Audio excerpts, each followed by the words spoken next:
Okay, so the last one of these catch-up videos I'm going to do for now, because I will revert back to other things that have happened, but something will happen in the future where I can then revert back to what happened to then basically catch it up.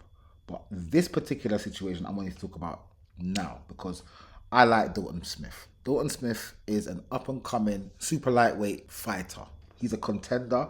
He is the #1 contender for the WBC, a title that Alberto Puello has, and Alberto Puello is fighting on that big card against Subriel Matias to defend his WBC crown. That's going to be a big fight. I think that's July the 19th. Don Wichikor Stevenson and Edgar Berlanga versus Hamza Shiraz. That's the main event, I think. Shakur Stevenson versus William Zepeda is the co-main. And before that, it's going to be the fight between Alberto Puello and Subriel Matias. So that's going to be a very fan-friendly fight. But the winner of that has to then face the #1 contender, which is Dalton Smith. Now, I don't even know if I think that Dalton Smith is actually ready for this fight. Dalton Smith had a very decent amateur career. He won the Euro Youth Silver Medal in 2014. In 2015, he won the Commonwealth Youth Bronze Medal. And in 2018, he won ABA Gold, which is basically the UK Amateur Boxing Association situation. He won the gold medal for that organization in 2018. And then he bypassed the Olympics in 2020 because he had a few challenging injuries as an amateur, and plus there were some changes in the weight class categories. He turned pro in 2019 with Matchroom and Eddie Hearn, and he's been fighting with Matchroom and Eddie Hearn ever since. And he's fought a bunch of people that I don't have a clue who they are. He's 18-0 right now, and he's the #1 contender for the WBC, having not fought any WBC fighters that are in the top 20 even, or even the top 40. He hasn't fought anybody from the WBC rankings, yet he finds himself as a #1 contender in the WBC rankings. Now, I don't begrudge anybody their position in any organization, but I do like to know that you got there through the correct means, which is fighting the people that are below you in that organization. So, having not done any of that, but then he's found himself as the #1 contender, I really don't think he's ready for that fight.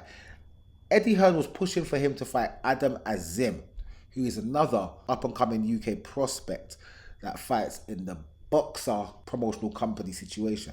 He fights on Sky, and Eddie Hearn has been pushing for him and Dalton Smith to fight. And to be fair to you, Adam Azim does not seem too willing to have that fight anytime soon.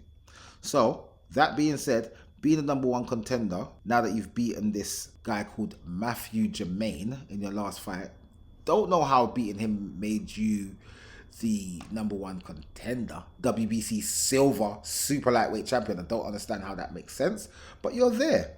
So with that being said, that means you need to have to fight with this champion.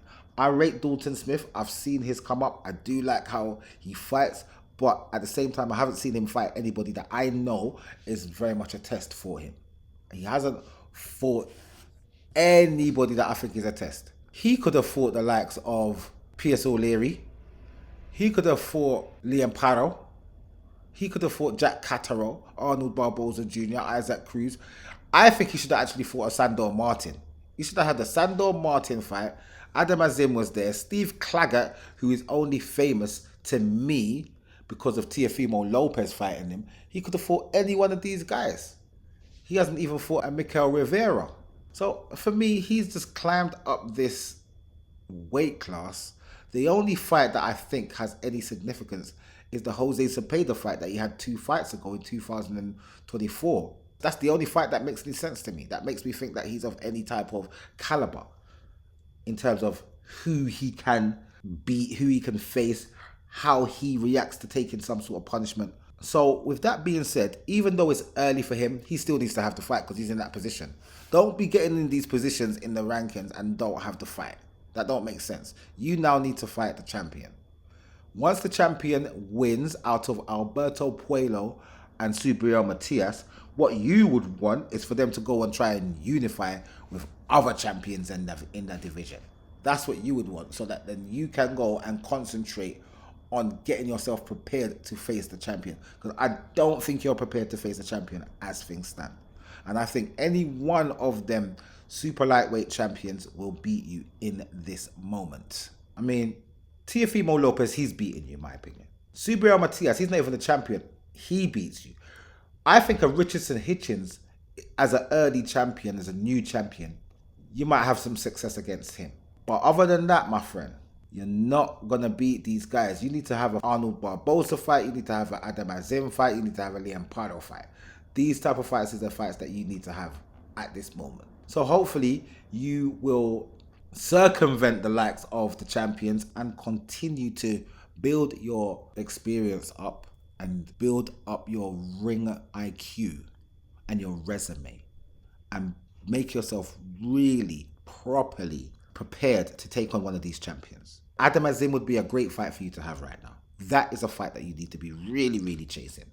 But at the same time, he's not chasing you because I believe that Adam Azim is actually scared to fight you. In my opinion, I think Adam Azim is actually scared to fight you.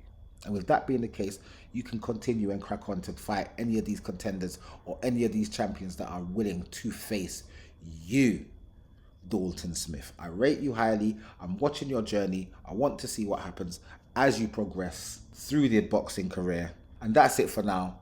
I will definitely be talking about this card with Edgar Berlanga and Hamza Shearer as the main event. Shakur Stevenson versus William Cepeda as the co-main event. Alberto Puello versus Subriel Matias as the co-main. And then you got David Morrell against Imam Katayev. Never heard of him, but I'm sure that he is a good fighter. He's 10-0. And that light heavyweight division, I'm not very, very versed on who is there and who's not there. But this guy's Australian, or he lives in Australia. He was born in Russia, and he seems like a tough. He just looks like a tough cookie. He just looks like a tough cookie. I watched a few of his highlights, and this guy looks like a tough cookie. So it's going to be a good fight to even open up the card. So this is not going to be like that Times Square situation where it's just going to be a whole load of boring fights. These are all going to be very exciting fights. We'll talk about that as the fight day approaches. But as for now, I'll see you guys in the next video.